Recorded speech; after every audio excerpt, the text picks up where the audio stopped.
Hi, everyone. This is Sandy Alt reporting from the wild, and this is the audio podcast companion to my blog on Substack. This is episode 17. You can't get there from here.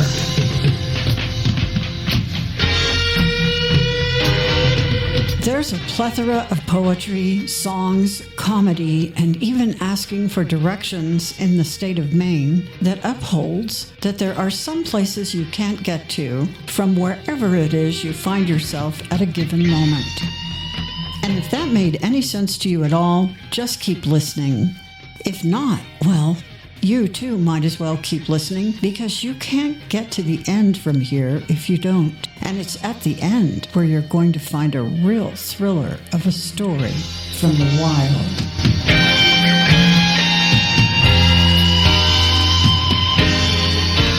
I'm certain that we have reached the point of no way forward in this country. By that, I mean we can't get there from here. And by there, I mean anywhere. We are going to have to back out, beam up, or break it apart and rebuild it. We have tried to fight back, inch forward, hold the line, practice our highest principles, and hope the other half of our American family would see the light, get bored, give up, meet us halfway, or otherwise change. Our destination is and has been democracy. Our path forward, well, you can't get there from here. And what does this mean? Bear with me as I note some of the places we've been in just the past week or 10 days, and then vector our position now from some key star points. ICE and Homeland Security raids on workers going about their jobs peacefully in Los Angeles stimulated protests. There were isolated outbreaks of vandalism, but the LA police and firefighters had the situation well under control, and the protests were limited to a small area in downtown LA. The authoritarian dictator in the White House federalized the National Guard nationwide and deployed thousands of them, plus 700 Marines, to Los Angeles over the objections of the mayor of LA and the governor of California. This was an open ante of martial law and blatant tyranny. California Governor Gavin Newsom warned the American public that the order federalizing the Guard was national, and if they could send troops into his city to take control, they could do it anywhere in America. The Speaker of the U.S. House urged violence against Newsom. He ought to be tarred and feathered, I'll say that. U.S. Senator Alex Padilla, who identified himself as such, was manhandled and forcibly removed from a press conference featuring the evil heiress of Homeland Security. Padilla was forced to the ground in a nearby hallway and handcuffed, while Secretary Puppy Killer screeched. We are not going away. We are staying here to liberate this city from the socialist and the burdensome leadership that this governor and that this mayor have placed on this country and what they have tried to insert into this city. When videotape of this violation went viral, the gnome jumped on the leading propaganda channel to claim that what we saw with our own eyes and heard with our own ears was not true, asserting that Padilla didn't identify himself and lunged at her. The demented would-be king in the White House threatened extreme violence against protesters ahead of his craven, multi-million-dollar personal nap-inducing parade. The morning of said me spectacle, a craven cult member of MAGA and tyrant Trump loyalist in Minnesota heard the calls for violence and launched a killing spree, murdering and shooting Democrats serving in the Minnesota House and Senate, while hastening down a list of Democrats, including the governor of that state. He was interrupted after he shot 4 victims, 2 of whom died. Reactions from the right were erratic. U.S. Senator Mike Lee joked about the killings and pinned one of his several rejoicing yuck-ups to the top of his social media feed. The Speaker of the House, Mr. Tar and Feather Him, posted, quote, "Such horrific political violence has no place in our society," end quote. The vile tried to have it both ways. They should be killed, and how awful, he killed them. MAGA weighed in. Trump and other Republicans circulated falsehoods depicting the killer as a Democrat. He was not. And they attacked and denigrated Minnesota Governor Tim Walz. I think the governor of Minnesota is so whacked out. I'm not calling. Why would I call him? Why waste time? That same day, millions of Americans demonstrated against the current authoritarian administration in No Kings protests, while 7,000 or 8,000 attendees took in the baby god's Mimi cortege. The greed zombies in the majority in the U.S. House and Senate continued taking their bloody bone saws to healthcare, children, the elderly, and, just for sport, to public lands, adding a big bit in their big bloodthirsty bill to sell off hundreds of millions of acres of public lands.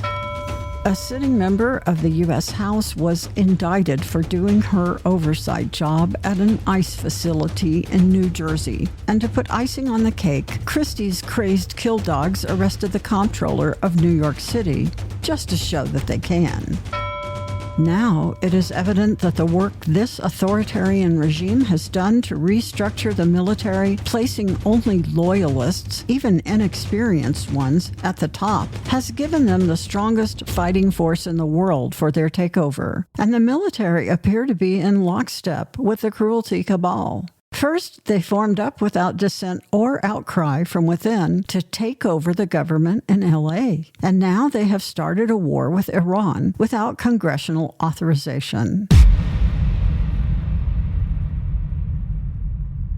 The criminals now have the military, and Congress and the American people have been asleep despite the shouting by those of us who have seen the danger all along.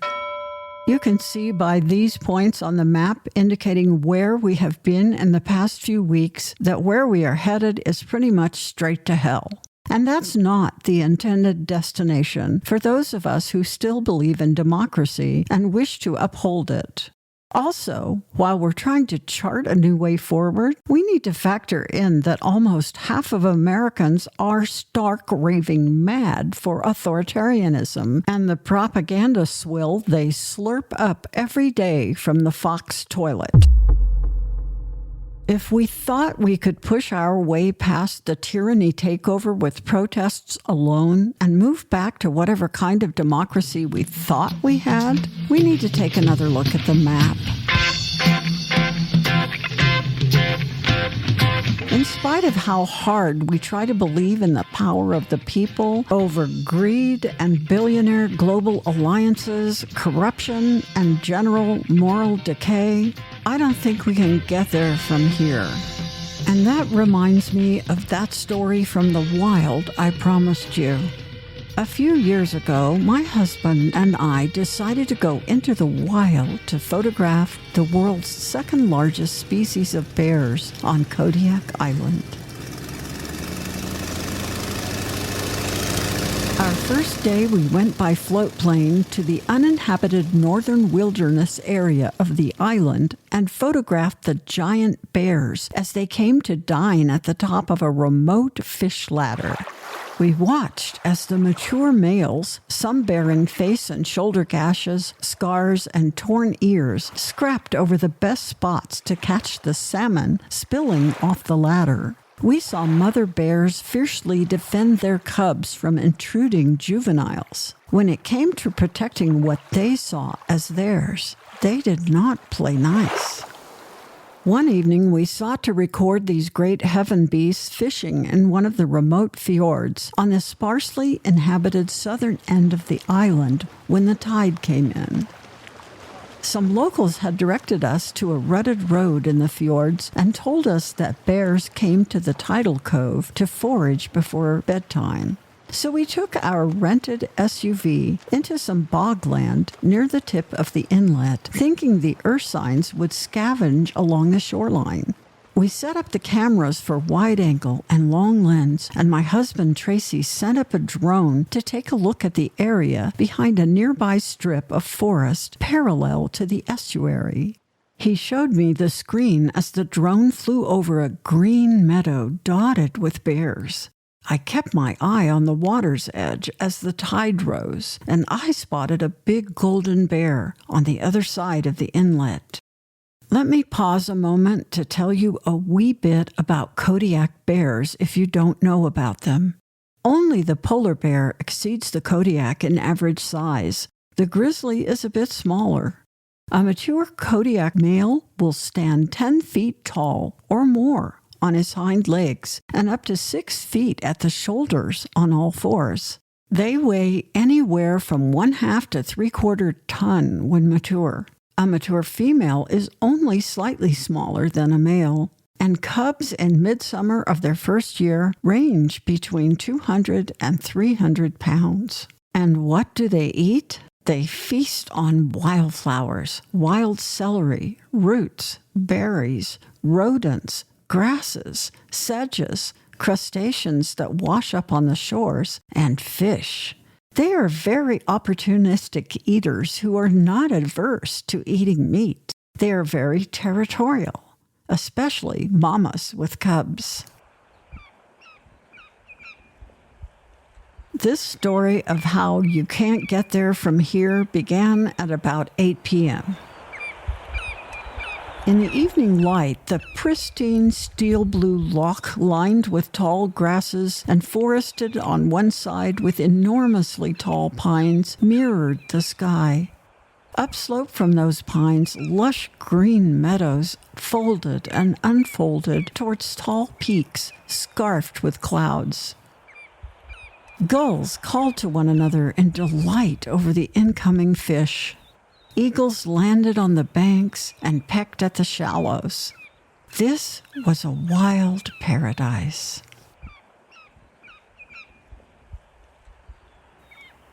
I was watching the bear on the other side of the water move in and out of sight through the dense vegetation when Tracy grumbled. Damn, my drone is trapped. He tried repeatedly to call it back, to no avail. We could see its signal indicator on the piloting screen, pulsing, but unable to move. I'm going to have to go get the drone, he said. I note here that this decision was made out of financial frugality rather than concern for personal safety. The drone cost thousands of dollars. And I might also add that when we planned this trip, we discussed its dangers, and we both felt the risks were worth taking. In fact, I am guilty of paraphrasing a line from the sleuth in my Wild Mystery series when we talked about it. I told my husband, if I die to feed a Kodiak bear, then it's better than 1,000 other ways I could go. Still, this was a difficult decision for both of us to make. There was no cell coverage here, nor did we have a satellite phone because we did not anticipate being separated. Although it would be light until midnight, it was now more a long, slowly developing twilight than the full light of day.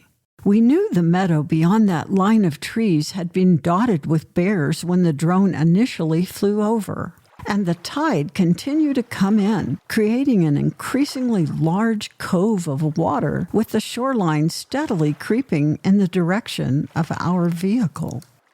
We decided he would go and I would stay with the car in case I had to go seek help. I backed the SUV up another 20 yards to make sure I would be on dry ground. The drone's piloting screen showed a flashing red distress marker in the general vicinity where it had crashed. Tracy set off through the bog, calling, No bears! No! Go! Go bears! Go! His hope was that making noise, as we were instructed by experts to do, would give the ursines advance warning that a human was present to avoid a surprise confrontation. Most wild bears would avoid human contact if they weren't cornered. But we had also seen how combative Kodiaks were about their feeding spots. Standing on the sideboard of the car, I watched Tracy stride away, holding his long lens over his head with both hands so it wouldn't get wet as he splashed through the marshes. I could no longer hear him chant, and soon he became a dot on my own zoom lens and then disappeared. I swung back to watch the shoreline where I had seen the big bear earlier. I saw her move into the water to swim, and behind her came 3 fat cubs, 2 goldens and a feisty cinnamon one. They moved deftly through the water in my direction, then emerged on the shore a few hundred yards in front of me. The cubs, invigorated by the cold water, began playing a lively game of tackle. As I kept my lens trained on them, fierce, blood-sucking bugs bit me through my thin rain jacket and on my hands and neck. It began raining lightly. I kept the mama in my sights as she feasted on the rushes and berries, knowing she would defend these cubs with all she had, and they were frolicking straight towards me. Even as they closed within 100 yards, the bears remained unaware of me. I was delighted to watch and film them in the glory of their own habitat. I was also aware that Tracy had been gone an hour and a half, and if he came back while this family was here, it could be calamitous. I had no way to warn him. If I climbed on the roof of the car to signal as he approached, the bears would surely see and smell me.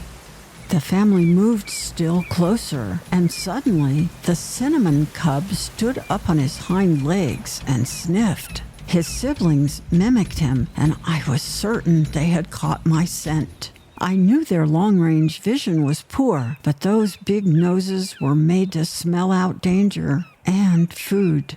Mama was busy thrashing in some deep grass. I held my breath. Within a few moments, the cubs grew distracted and went back to their games. The young bears continued to gambol in my direction, so I had to move into the car. I hoped that would keep them from detecting my scent, but I wasn't fooling myself about how deficient a vehicle could be in the face of a determined Kodiak. I had seen the damage their smaller cousins, the grizzlies, could do to cars in campgrounds in the U.S. Northwest and in Canada. How they could cave in a solid steel, bear-proof trash container and bash through metal doors into campground offices and restrooms. To shoot from my tripod on the roof, I had been standing on the sideboard with the door open, so I climbed down and pulled the door closed behind me as slowly and quietly as I could. Tracy had been gone for over 2 hours by then, and this is one of the times when we learned from the wild that sometimes you can't get there from here. Using the locator on his piloting screen and his long lens, Tracy could not find the drone. It must have lodged high in one of the huge pines. But he did spot several Kodiaks in the meadow, and each time he was forced to divert from direct course, often to hide and hope he wouldn't be discovered, and move in such a way that he kept downwind of the big bears. Once he had surrendered to the fact that the drone was unrecoverable, a lake had formed in the space between us. He could not get back the way he had come. I waited anxiously in the car. The mama and her babies came within 10 yards of the front bumper, and I laid down across the seat, hoping the dirty windshield would help camouflage me from sight, and the light rain would keep my scent from reaching them. Slowly, the family worked their way past me, then paused to graze on some tender shoots of grass about 40 yards from the car. As the light faded, I was torn between staying hopefully safe in the car or climbing back up on the running board to look for any sign of Tracy. I chose to get out and get as high up on the running board as I could because I needed to warn him to go a different way because the bears were now directly between us. Tracy had already scoped the terrain between us, now covered in several feet of water, from the higher ground at the tree line, and he saw the mama bear, though not her cubs. So he knew he could not get to the car from where he was without taking an entirely different path. If he didn't change course, he might drown or be attacked by Big Mama or any number of other bears who now dotted the shoreline and fished in the shallows of the fjord. He took a long, circuitous route upslope and away from the water, and then back down through low brush and scrub from behind me. At one point, he had dropped waist deep in swamp and waded with his lens held high over his head. He got back hours after he'd left, lucky to be alive. The drone was forgotten in deference to the danger we'd both faced. When we got back to the little rustic lodge where we were staying, it was close to midnight. We stood in front of the door of the rickety elevator with all our gear strapped to us, covered with muck and mud and bits of vegetation, our faces bitten and swollen, our clothing soaked. The elevator only went up part of one floor, but with all our gear, the stairs would have taken more than we had. In spite of its short track, we waited a long time for the lift after we pressed the button. We had hardly spoken on the long drive home. Now we looked at one another, realizing we had barely made it out alive. Again. And we began to laugh.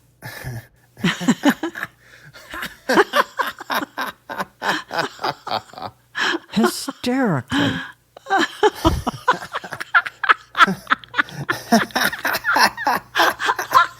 It was half with relief, half to discharge the stress.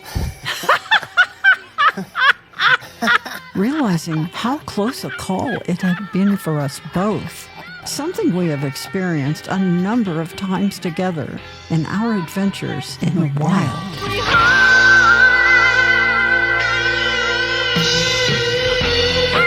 We have learned that sometimes the only way out of a dangerous situation is to take an entirely new direction and be willing to surrender some things to save what we can. In this case, we saved ourselves.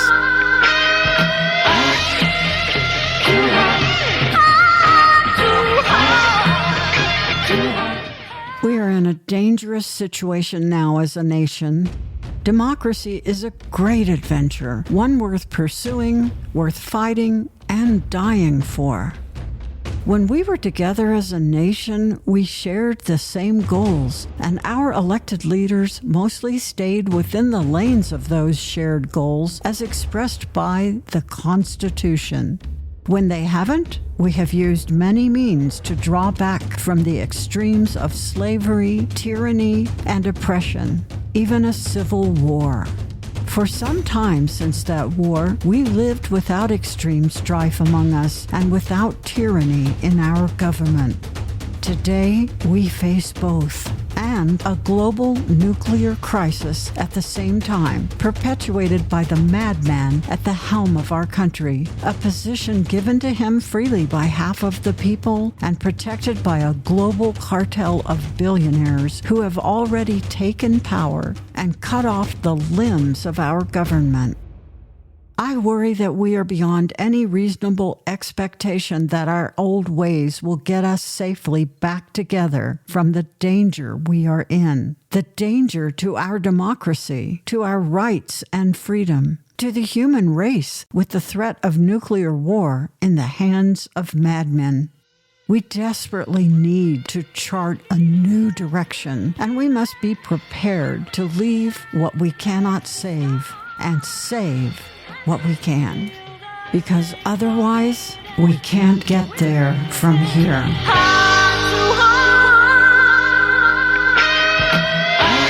This has been Sandy Alt reporting from the wild. Every week or so, I publish a written blog on Substack, and then a few days after, I produce a variation of the blog as a podcast with original music, sound effects, and more. You can read and subscribe to the companion blog to this podcast on Substack at sandyalt.substack.com. And you will find photos and a video there of the great Kodiaks and our close encounters with them. I hope you'll subscribe and share it with your friends.